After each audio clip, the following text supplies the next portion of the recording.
one more warm-up question. Okay. I just wanted to let people know that are just joining us, brand new people that are just joining us, just a couple housekeeping notes. We're going to run a long day today. We've run 2 days, 12-hour days. We're going to do INFJs, INTJs, INFPs, and INTPs today.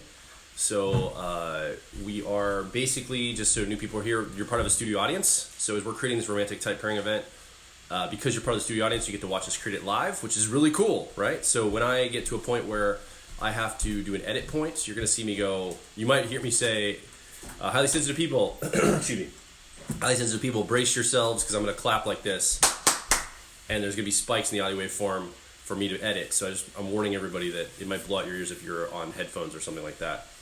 The other thing that I would remind you is that if you have questions, we're going to be opportunistic. Think about your questions, and the main Q&A is where you can ask your questions. On the chat is just where people can chat back and forth and just kind of talk, randomly about their observations and stuff for a sense of community. But if you really do have a question, put it in the Q&A. So there's the Q&A and there's the chat. The Q&A is where we're going to go to questions opportunistically. It doesn't matter if it's it would be great if it's particular about the session, like we're getting ready to do INFJs now. It'd be great if it was about INFJs, because that's what we're talking about. But if it's any other type, I'm just making notes on my sheet here. And we can take questions out of order. I can slice those up and edit them into the correct Q&A for that type, because we're basically going through all of the 16 Myers-Briggs type through the lens. Like today we're going to take INFJ.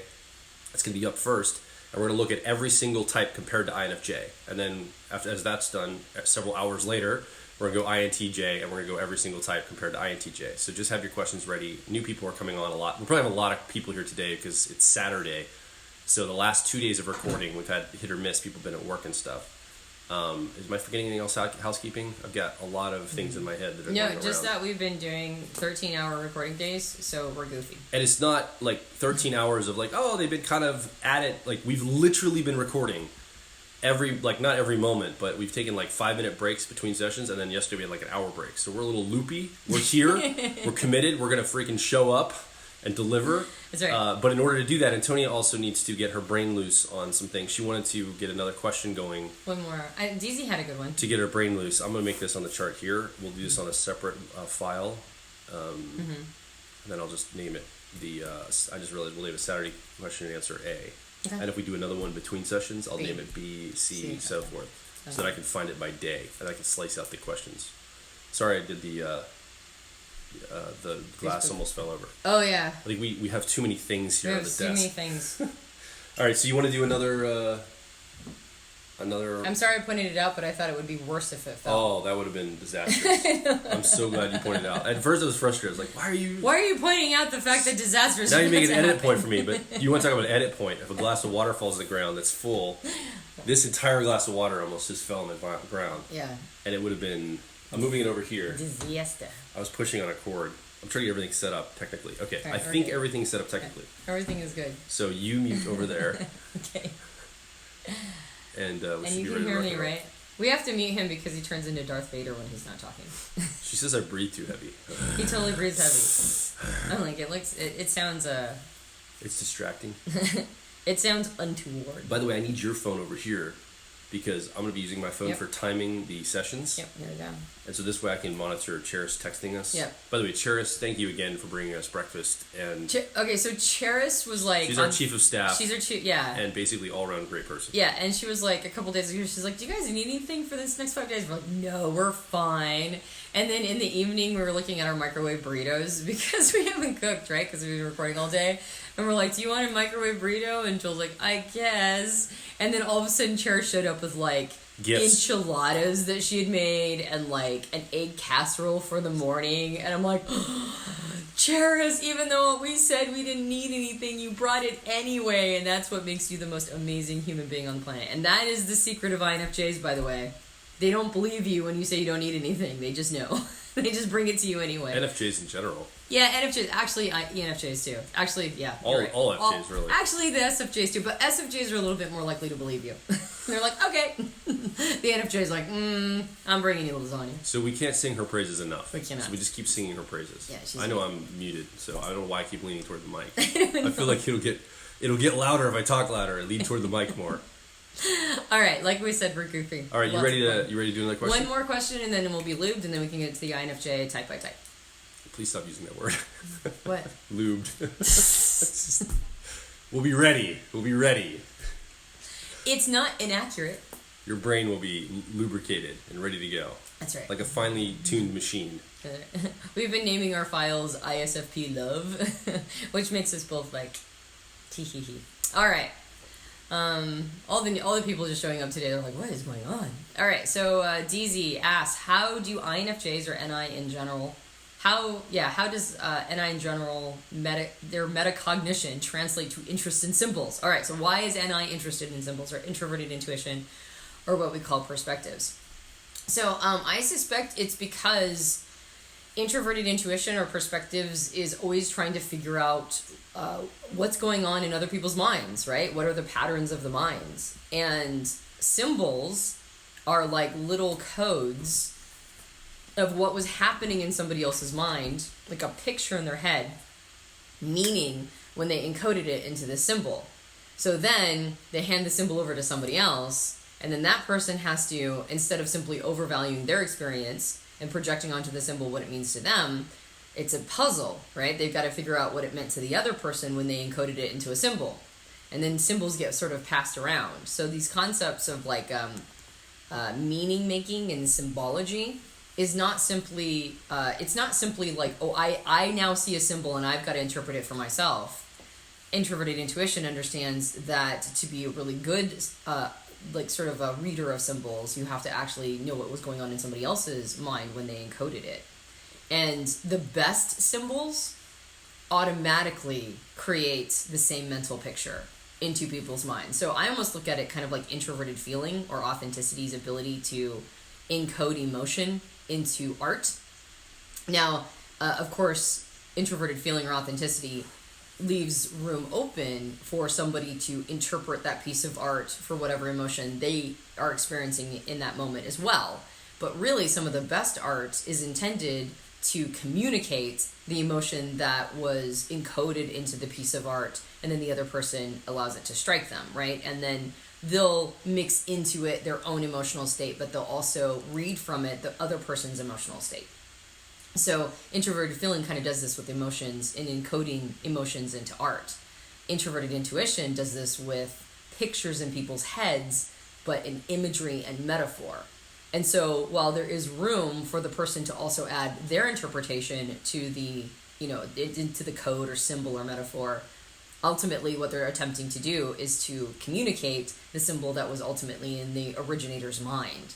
And so that's the fascination, right? Because that's whenever we're really good at something, we're always looking for ways to become better at it, and we're always looking for ways to test ourselves and to Mihai Csikszentmihalyi says that flow is when something is a little out of our wheelhouse, like it's a little more complicated than what our current level's at, and then becomes a challenge. And we're able to work it out, and then now we've mastered that, and we've gained a skill, and we're able to like sort of do a mind puzzle. Symbols, metaphor, those kinds of things, that meaning-making symbology. Introverted intuition enjoys the ones that are a little bit out of their wheelhouse, requires a little bit of a challenge. So now they also have mastered that. They've increased their skill, and they were able to do something that puts them into flow while doing that. So I think that's why that metacognition piece is, it translates into symbology and meaning making, because it turns into a mind puzzle. What was happening when the person encoded this, and what's happening when I'm attempting to, read another person's mind through this third party symbol. So I think that's probably what's going on. That was a really good question. All right. Okay, that's probably... that should be done for all types, probably, as a general. That wouldn't be necessarily relationship specific, right? That's not relationship specific. I probably said the same thing over and over 5 different times. My brain is still like... Do you want to do one more to get ready for the INFJ type by type comparison, or are you ready to roll on INFJ type by type comparison? I'm super intense. I don't know if I'm ready. You want to do one more? But I'm not ready for any of these, so I should probably just get going, huh? No, we can do one more. I think you should. Especially this first one. So Okay. here's what I want today. These are the most important because Yeah. the largest segment of our membership and audience, like the most people that watch and hang out with us in podcasts and a lot, are INFJ, INTJ, INFP, INTP, and those are what we're doing today. So I want our brains to be on for that as much as possible. So why don't let's take the time we need to get into. I don't think anybody's upset that we're answering questions. Like, yeah, as everybody's like, it's get cool, right? going. Like I think it's cool. Like we're answering questions. It's good. It's gonna be a higher level. Yeah. See, Chris is like, keep going. There's a quick question about these recordings. I'll just mention again, if you are part of the studio audience, you're going to have access to all the recordings of all 16 types through the lens of all 16 types in the membership area after we're done. You obviously are watching live, but if you missed the last couple of days, you'll get the recordings to download as soon as I can edit them. Again, we're rolling on 12-hour days, so it'll take me next week to edit all these and get them up on the membership side, and then you'll have till the end of the year to download them. So feel free to download those on your computer. Other than you that are part of the studio audience, everybody else is going to have to get those discovery kits to get access to. They'd have to get all the discovery kits to get access to all the recordings.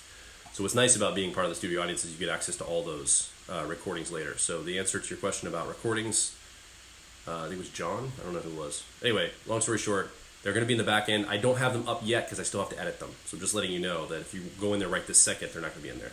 Yeah. You want to do another one? Yeah, let's do one more so my brain gets a little more. And I'm also waiting for the Optimind.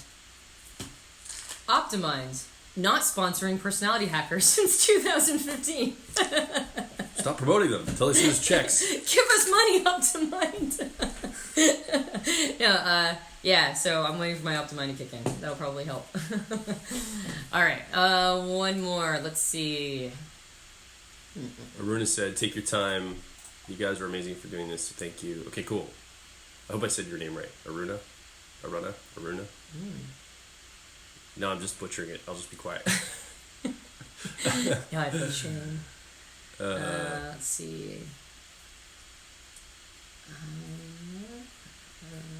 What's one that won't take me forever to answer is the question, because I already have a tendency to go on and on, especially as my brain is firing up. I think I said, and I likes to interpret symbols as a game. I think I said that like 6 different ways. Yeah. All right. This is a really interesting. Oh, it's really early for people on the West Coast, so even if we take a little bit of time. They're like, cool, there's like, it's 6 a.m., it's fine. All right, this is a really interesting question. It might take me a little while to answer, but that might be a good thing. All right, so... Alyssa, okay, I'll do an official. Yeah. All right, so, okay. Here, I'll ask a question. Why don't you ask it? That way you can get... All right. So Alyssa has a question. How can INFJ find ways of accessing the present and extroverted feeling or harmony in times of conflict? I tend to feel when conflict is coming and I'll begin running simulations, but then clam up when the actual conversation conflicts arrive and struggle to express it. Is this just a matter of finding ways of exercising that muscle until it becomes easier? Yeah, that's the answer, is that it just becomes easier over time. The inability to think in the moment is actually not just extroverted feeling as your co-pilot or harmony as your co-pilot function. It's actually being present and in the moment is actually a function of extroverted sensing or sensation, your 3-year-old. So it's easy to run simulations, right? Running simulations inside your mind, that's your flow state. That's introverted intuition or perspective. So that's easy to do. But when you're right here in the moment, now you're in a sensation like world, right? Like that's the game, right here, right now. And in the moment, you don't have time to go to introverted intuition because that's a process that takes some time. And so you have to be right here, and then now the pressure is on to articulate. So coming up with something brilliant in the moment, coming up with quick things to say and rapid fire, don't rely on that skill. Like that's probably a skill you're never actually going to become amazing at, because that is something that extroverted sensing or sensation is sort of shows up for you. But you can be present. Being present is different than being able to say something immediately rapid fire. Just being present is one of the big elements here. Excuse me. Edit point. Sorry. It's all good. Yeah, it's good to get all this like Whatever's in my throat needs to come out. Need more water? Probably. You can also mute my mic for a second. Okay. So if I'm breathing heavy. So if you're Darth Vadering it. All right. So it's not even about being able to say things very quickly, but if you focus in on extroverted feeling, and that's something that as you're running simulations, as you're doing introverted intuition, you're never going to use introverted intuition or perspectives. You're never going to use it separate of extroverted feeling or harmony. It's just it's going to be an intrinsic part. They're woven together. They're actually grafted together. And so while you're running simulations and while you're using introverted intuition, you're always going to have extroverted feeling or harmony and introverted thinking or accuracy as a part of those simulations that you run. You're going to bring in that polarity automatically. So you're already used to thinking in terms of extroverted feeling or harmony. Your brain is already primed for that even when you're running simulations. So when you're in a moment of conflict, the focus it shouldn't be on, I need to say something brilliant. The focus shouldn't be on, now I'm expected to respond. The focus should be on what are the needs going unmet in this situation. Like what this person is upset. When we are in a negative spiked emotion, it's because we have a need going unmet. What is that need? And at the simplest, most base level, it's the need to feel and express love. Like at our base level, that is usually what our need is. Our need is that, Joel always talks about how our fundamental communication with each other, underneath everything, is ultimately us asking, do you love me? Right? Am I experiencing love in this moment? So what's nice about extroverted feeling is that while needs do become complex, while they're many layered, while there's a lot going on in any specific situation, what's nice is that the foundational or fundamental principle of extroverted feeling is quite simple, and that is the need for love and the need for you to feel love as well. When you're in a conflict, that's usually the question you're asking too. Am I loved? And are you showing me love, or is this all an expression of love? And the answer is almost always yes. Actually the answer is always yes. The answer of this being an expression of love is always yes. Now, what is an expression of love? What is being loved? Sometimes when we're trying to get our needs met, it's our expression of love for ourselves. We're trying to make sure that we're honoring and showing love to ourselves. And oftentimes conflict is actually us showing love to ourselves and attempting to show love to the other person, but not being very sophisticated about how that is working out. Because sometimes showing love to ourselves feels like we're denying love to the other person. And sometimes showing love to the other person feels like it's denying love to ourselves. We kind of create these zero-sum games in our mind where it's like, well, if I show you love, then I can't show myself love because there's only so much to go around, which is inaccurate, right? Love is abundant, but that's usually the complexity of it all. And we get so much in our heads. I think that's the other problem. As an INFJ, one of the big challenges that you'll have is that, is particularly when you're in conflict and you are on the defense, you're going to be in your head a lot. Right? You're going to be looking for the right thing to say. You're going to be looking for what this means, right? Your introverted intuition is going to kind of double up with introverted thinking. And of course, if you get real defensive and your ego starts to feel defensive, and we'll talk a little bit about this in the INFJ type by type comparisons, but you'll go to introverted thinking or accuracy and you'll start fighting dirty, right? You'll start thinking critically. So get out of your head is probably one of the biggest things you can do. Get out of introverted intuition and perspectives in your head conceptually and running simulations, and get out of that thinking process of introverted thinking or accuracy, which will encourage you to want to rationalize the experience. But in moments of conflict, really extroverted feeling, wanting to show love and receive love, that's actually the place, that's sort of the energetic space that they're actually playing on. So getting out of your head, getting out of rationalization, getting out of conceptualization, getting out of critiquing the moment, critiquing the other person, critiquing yourself, get out of your head and get into your body. Now that, of course, is sensation. Don't put too much pressure on sensation. It's not going to be brilliant. It's a 3-year-old function for INFJs. So it's never going to show up brilliant, but that's not your job. Your job isn't to show up brilliant. Your job is to be in a space where you get needs met. And that includes your own. And you're going to do that much better on an energetic level than you are on an intellectual level in the moment. So get into your body, be present. Don't put too much pressure on yourself. This is not a place where you have to perform. This is a place where you get into an energetic space, into a body space, and then you just kind of feel the energy of what's going on. And what does this person need? Do they need love? Do they need you to express love? Do they need a hug? Do they need you to simply tell them that you love them and you think they're an amazing person and you're so grateful that they're in your life? I know that probably sounds kind of crazy in the moment of a conflict or an argument, but we were talking yesterday about how Joel, he has been diffusing our arguments by simply owning what he's doing in the middle of the argument. Like, and this is a skill he's built over time.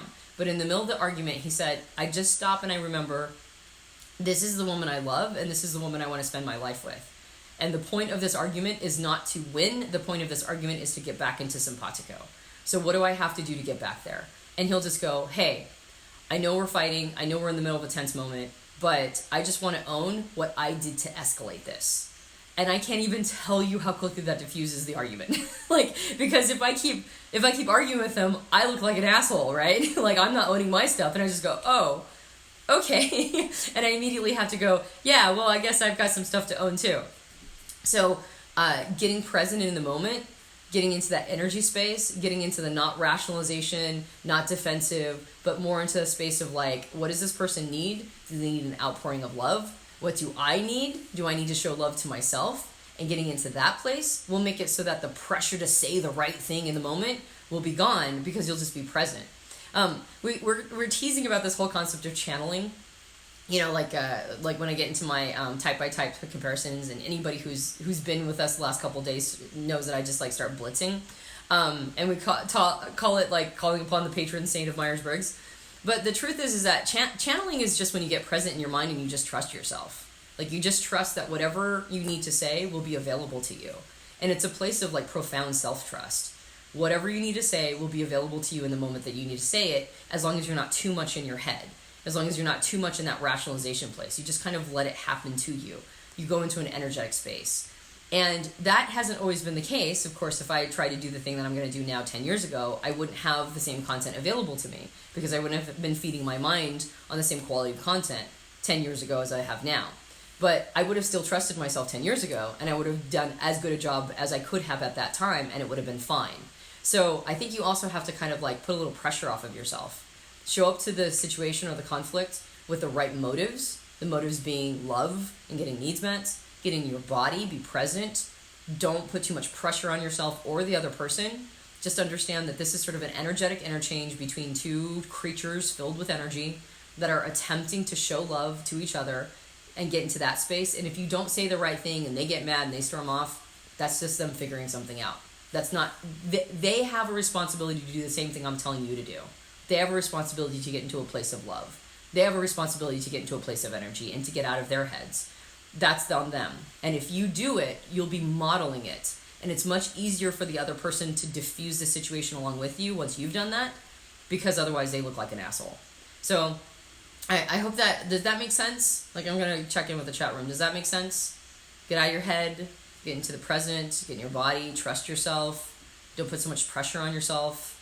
And focus on harmony, focus on extroverted feeling. And it is easier said than done. No question it's easier said than done. Absolutely. It is a skill to build over time. Yeah, it's a skill to build over time. Almost anything that makes us exceptional people, and these kinds of things, by the way, make us exceptional people. Anything that makes us an exceptional person is going to take work, right? It's going to take time and effort. It doesn't just manifest. There is nothing about typology that will give you like a magic pill. Nothing about typology. You know, sometimes we learn things about our type and it's such a fast reframe and explains so much retrospectively, we start applying to it magic. We start to think, oh, if I just had the right thought around my type and understanding myself, I would immediately have like a change of behavior. Because when we first learn about type, sometimes that happens to us. We have such an aha moment. We go, oh my gosh, this explains so much. And it feels like it revolutionized everything. And sometimes because of that first massive awareness, we go, okay, this is a magic pill. But nothing in type is a magic pill. Everything in type is intended to be diagnostic. And it's up to us to do the prescription, right? It's up to us to do the hard work of implementing these, building these skills, becoming better people, and allowing the tool to help us become excellent, right? Because there's other tools that can help us be excellent, but it's up to us to implement these over time, realize that nothing is going to be an aha that turns it into a magic pill, right? All of this is skill that needs to be developed. So if you can develop this over time, be present. Like, this is what needs to be done, but your job is to implement it over time. Chris says, it's just weird how hard it is to get into harmony. I kind of felt as an INFJ, I was just really good at creating harmony. I think that's the case. It's like one of these things, like, we're like, man, anytime we're working on that co-pilot process, it is one of the things that can be demoralizing because we have talent in it, but when you're building skill in the area, maybe you probably have skill built there too. And then when you start to build skill in that co-pilot, all of a sudden the things that you're not good at that you haven't been doing are like there's a light shined upon them, right? And it can be kind of an ego hit, kind of like, man, I should be better at this than I am. Yep. I went through this when I was growing my co-pilot. I think everybody, we were just talking to our friend, one of our team members who's going through this right now, as he's growing his co-pilot. He was expressing to us, like, he's like worried. He's like, I'm losing a sense of who I am, and like this is really destabilizing. I think that's very normal when you're growing your co-pilot, because we have a couple tools we pull upon in our co-pilot, and then if we put effort to it and we try to grow it, it really is a superpower that we just it's not used as much as it could be with skill development. As we begin to develop that skill, well, now we start to see all the things we haven't been doing there. We've been having these 2 or 3 things we've fallen back on all the time. And now we're looking at the entire range of what our co-pilot can do. Mm-hmm. And we see the power, but we also see just how much skill we still have to develop. Mm-hmm. And I think that can be kind of a challenge when you're first getting into this and figuring it out. And I can't tell you how many times, I've gone, I almost hate my co-pilot process, and I'll like be furious at it because it's so difficult sometimes. Mm-hmm. Yeah, absolutely. Well, and we do have talent, but I think what we're trying to do and encourage people to do is to become excellent. And excellence never happens just through ahas. Never. Like, just understanding information will not make you excellent. It always is a discipline. Excellence is always a discipline. Yeah. And so becoming the best version of yourself, becoming the absolute best version of Antonia, means that I have to put blood, sweat, and tears into it. And I have a talent for my co-pilot of introverted thinking, but I don't necessarily have the optimized skill level, and that requires me to put some time, effort, and development into it, and I can't expect it to happen immediately. Even when I was in my 20s, I was better at introverted thinking than most people, right? But if I went back and visited my 20-year-old self, I would think I was an idiot, right? Because I have done so much work. Now, by the same token, I would also like hold space for myself and recognize that there's a lot of work to do. But I think that's kind of an aha moment for a lot of people in Myers-Briggs. Like I said, when you first learn typology, and it doesn't matter which type system you like. I mean, people do this with Enneagram too. They're like, oh my gosh, they learn their Enneagram type, and it's just like everything just busts wide open for them, and it's like this like massive aha, and it's like, oh my gosh, this explains so much. And we have that first initial hit.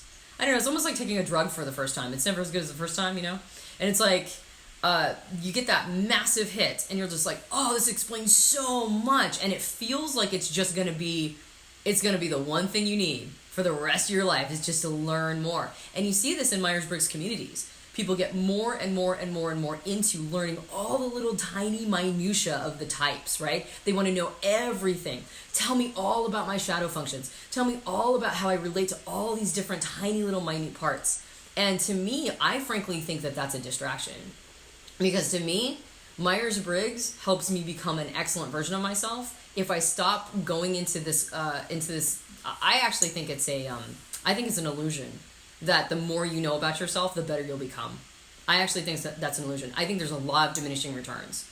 And I think once you know enough about yourself to know what you need to work on, then the job isn't to get into all the tiny little diagnostic minutia. The job at that point is to get to work, right? Is to do the things you need to do. And it's one of the reasons why we talk about loops and grips so much. It's one of the reasons why we talk about co-pilots. And it's one of the reasons why we don't talk about shadow functions much. Because most people need more work in their co-pilot. It's one of the reasons why it's almost like we're a broken record. It's also why our book has question answers and journal prompts. Mm-hmm. We don't want it to just be informational. We want you to get output. We want you to write down the things you're learning, how you're expressing this, how you're seeing it show up for yourself. Mm-hmm. Yeah. So in my opinion, the best use of Myers-Briggs is to get to work. That's the best use of it. And knowing every tiny little minutia part, it might be interesting, and there's nothing wrong with following interest, right? If it's just interesting to you, there's nothing wrong with it.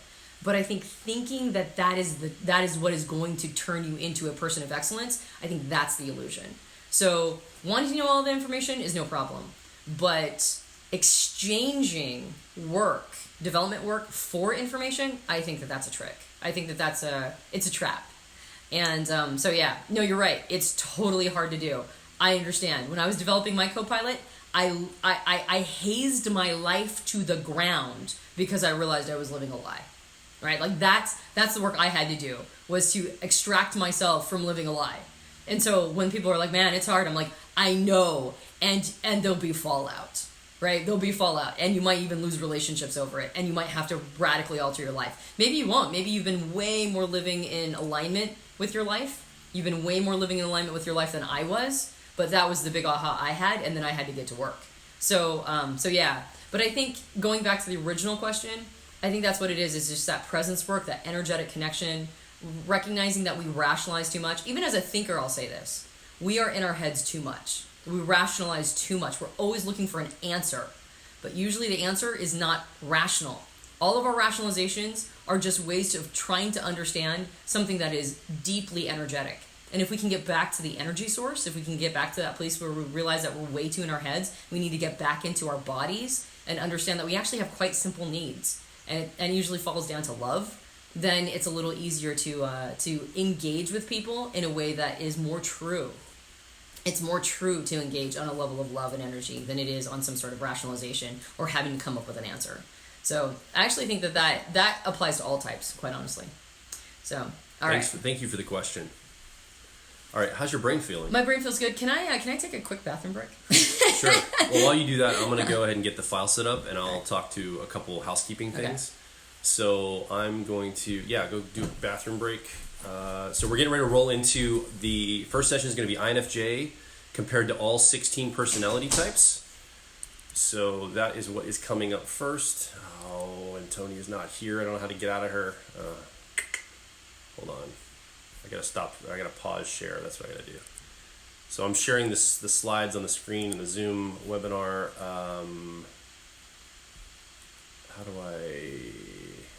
I'm messing up all your slides to get through them to the end, Antonia, so that I can get out of here for a second. Okay.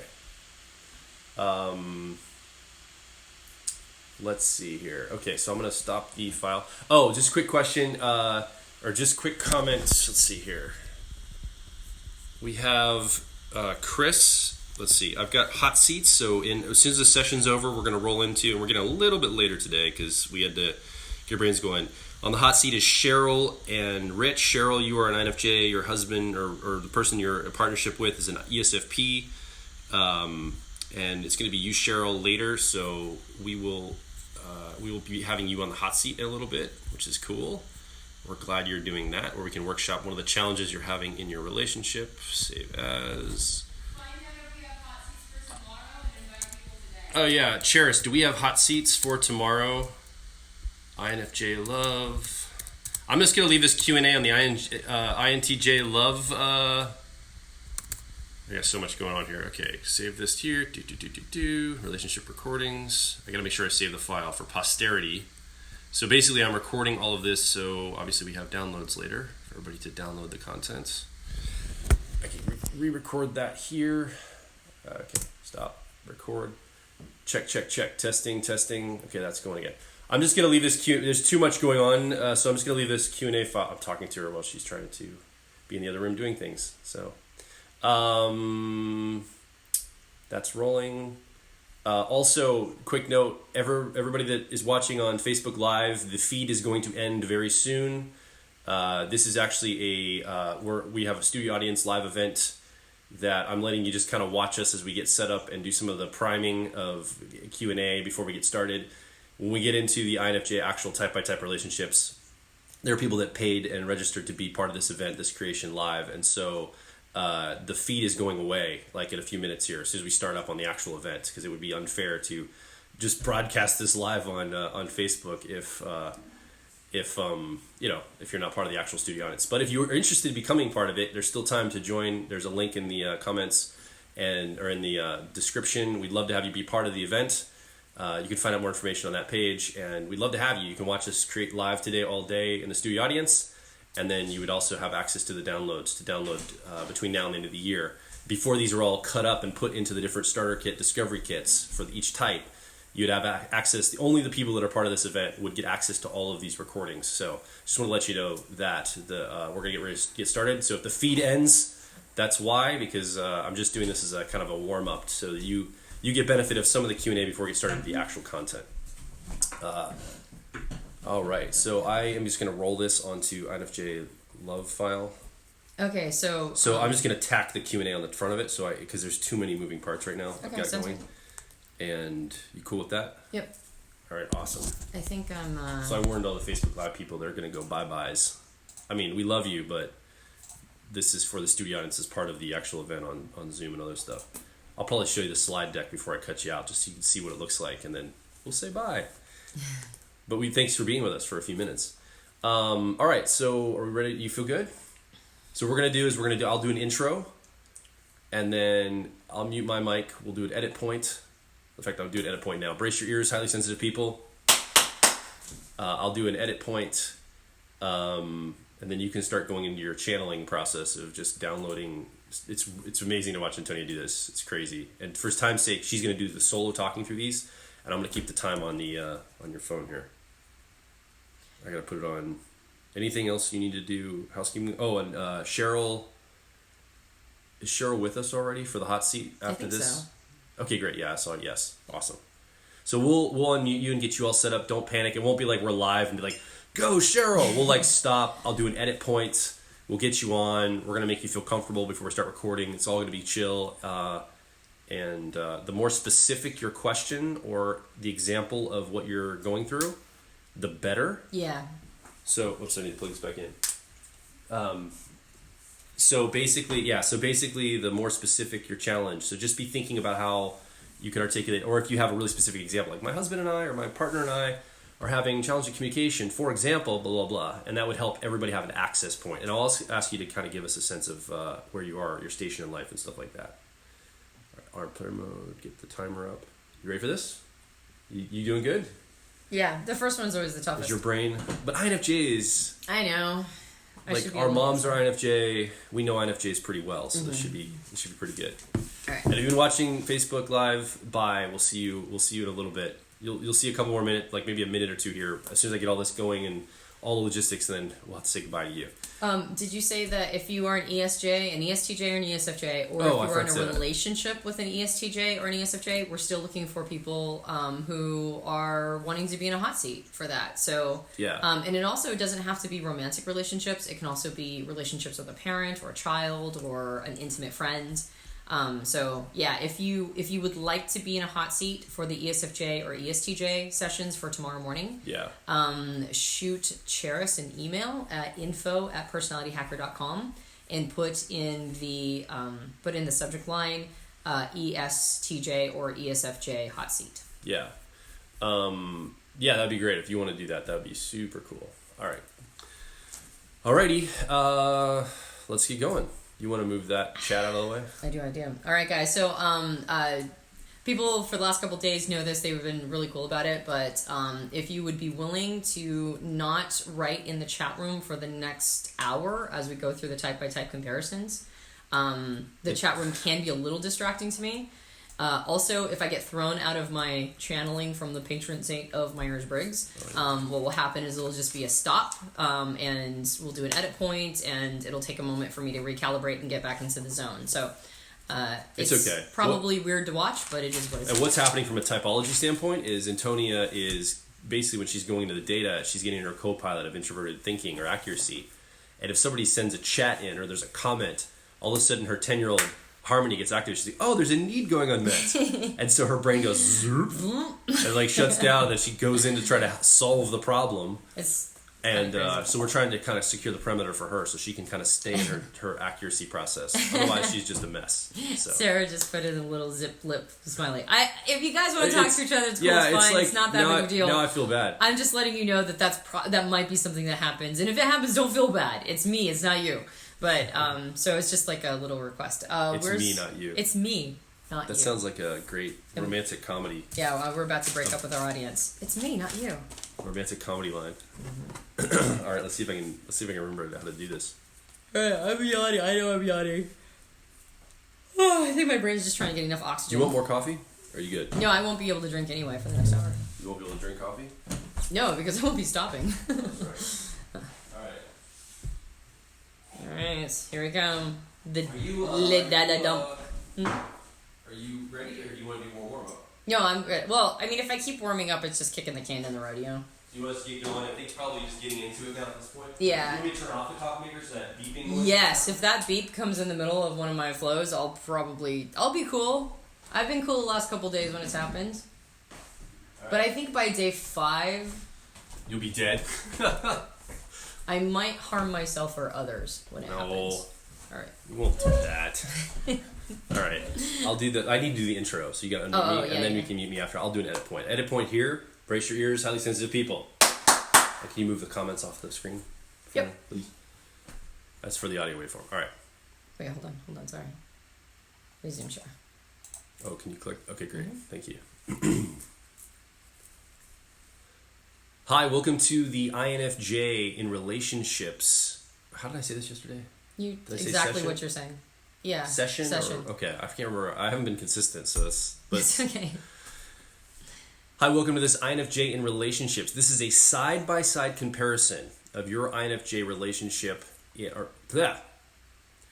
Hi, welcome to the INFJ in relationships session. This is a side-by-side comparison with the INFJ personality type compared to all of the other 16 Myers-Briggs types in relationships. Now, if you remember from some of the core content, we talked about those 4 principles, the dichotomies and how that influences your relationship, which cognitive function you're using as your driver and how that impacts your relationship, your 10-year-old process, how that's where we usually fight dirty and also build intimacy, and then your firm model fixation. So we're going to be touching on some of those core concepts in this session.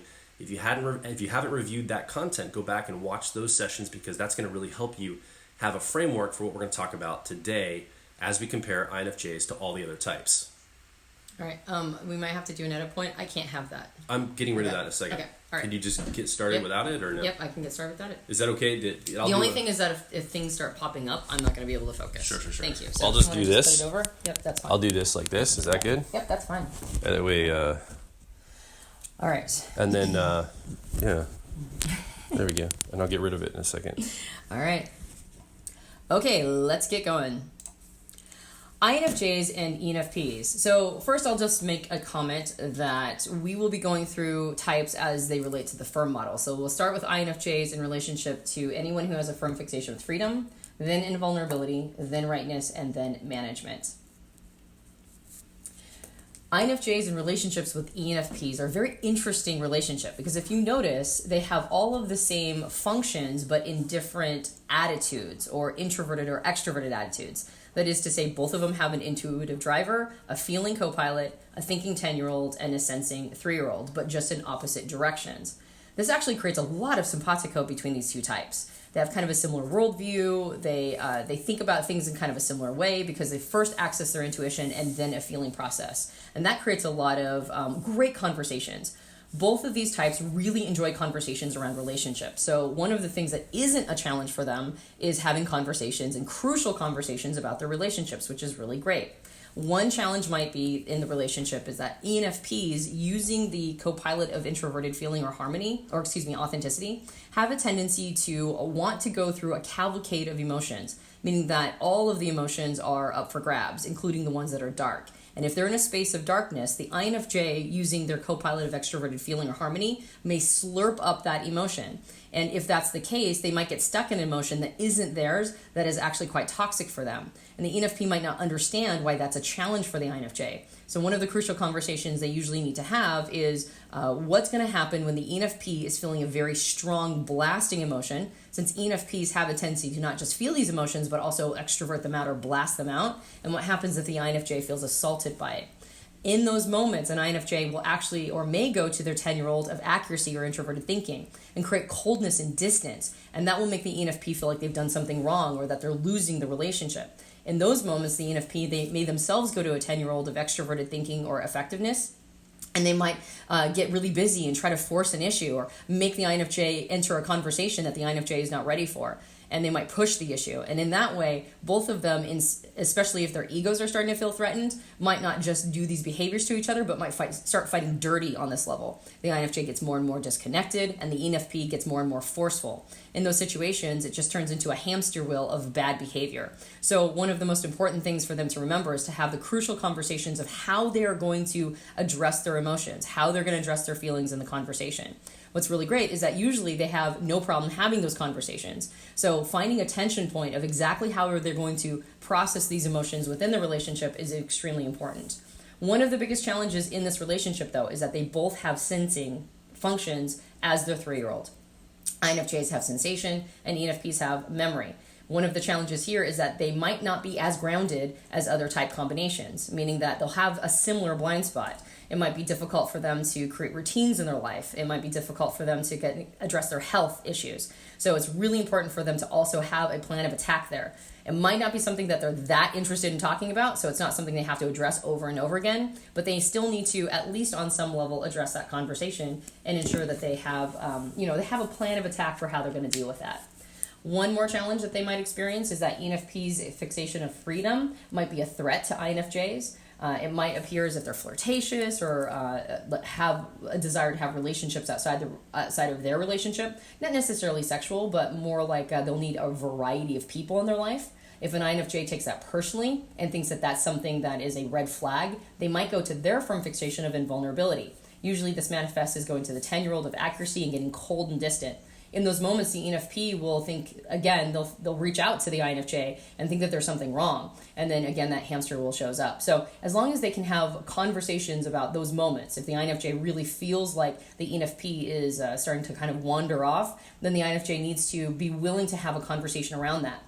Not a critical conversation that comes from introverted thinking or accuracy, but a harmony-building conversation about what their needs are and making sure that their needs are getting addressed. And the ENFP in that moment needs to understand that maybe it's time to slow down and give some attention to the relationship. But otherwise, this is usually a very good type pairing.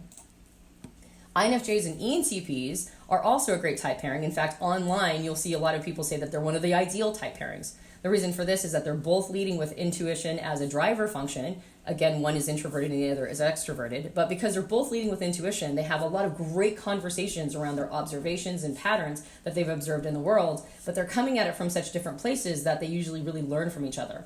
They also share the same judging polarity. What that means is that their co-pilot and 10-year-olds are actually the same, but in reverse order. And that gives them kind of a similar perspective on how things should be set up and what values that they have. Great conversations usually come from this, and they really appreciate, admire each other's ability to master, in the INFJ's case, harmony and love and connection, and in the ENTP's case, radical honesty and the ability to bring up challenges in the relationship. INFJs usually really appreciate ENTP's ability to articulate things that are a struggle for both of them and be radically honest. It usually helps the INFJ sort of relax into the relationship and continue to build harmony. But the challenge here is that sometimes ENTPs can be a little harsh. And that radical honesty, which is oftentimes admired by INFJs, can sometimes hit a boundary or make it feel like they're being attacked. And in that case, the INFJ will meet the ENTP at that place and go into their own 10-year-old of introverted thinking or accuracy. But when they do it in a cold and emotionally disconnected way.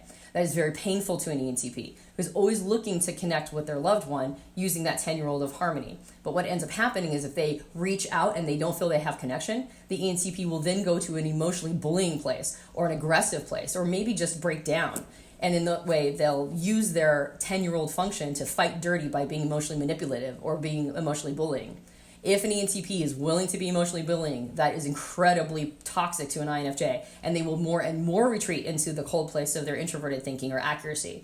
Then that fixation of invulnerability comes in. They feel vulnerable to the relationship, and then they go into their firm fixation and they become very distant and cold. And the ENTP will continue to reach out, continue to not find the INFJ, continue to be more forceful emotionally, and then this hamster wheel just keeps going. So it's incredibly important for them to have crucial conversations, actual conversations around the dynamic that's happening. If the ENTP is being hurtful, the INFJ needs to articulate that to the ENTP. And the ENTP needs to be willing to own that sometimes they have a harsh demeanor.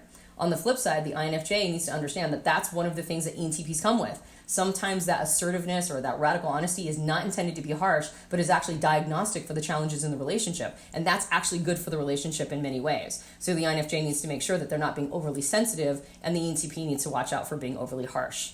They also share the challenge of having 3-year-old sensing processes, which means that, like an INFJ ENFP relationship, some of the mundane things about life will get ignored and neglected. And so they need to have conversations around strategies of how they're going to deal with that. Who's going to make sure that they eat right? Who's going to make sure that they're getting plenty of sleep? Who's going to make sure that they have good routines in their life? But as long as they have some conversations around that, it doesn't have to be all the time and it doesn't have to be interesting, but as long as they keep their finger on the pulse of that element, both of them will benefit from the other's perspective on how to create those routines and how to honor and take care of their bodies. Ultimately, though, an INFJ and an ENTP relationship is usually one of the easiest styles to get into a really good simpatico. INFJs and ESFPs are sometimes a bit of a challenging relationship because if you notice, each of them have the same driver and 3-year-old, but in reversed positions. So one of the things they admire about each other is that the blind spot for the one type is actually the wheelhouse for the other types. So oftentimes they become attracted to each other based on that polarity. But if you notice, they have a completely different co-pilot and 10-year-old polarity. So they see life in a very different way. So while in some levels the INFJs really appreciate the ESFP's ability to have fun and have a joie de vivre, and the ESFP admires the INFJ's ability to go deep and be considerate and be insightful, in some ways they have a law of diminishing returns on each side. The ESFPs usually find themselves to be a lot more deep than people usually credit them for, and in fact the world has encouraged ESFPs out of being deep. So one of the parts of, or the elements of attraction, is that the INFJ encourages the ESFP to go deep, and so that's something that they really admire and enjoy about the relationship. But there is a law of diminishing returns there, and the ESFP will eventually want to get out of a quote-unquote deep place and into a fun, joie de vivre enjoyment place. Whereas INFJs really appreciate that joie de vivre of ESFPs, but then they have a lot of diminishing returns and they'll want to go back to having deep contemplative times. So while each of them appreciates that the other person brings out something about themselves that they see in their personality but don't highly identify with, that's the piece that was really usually the spark of attraction.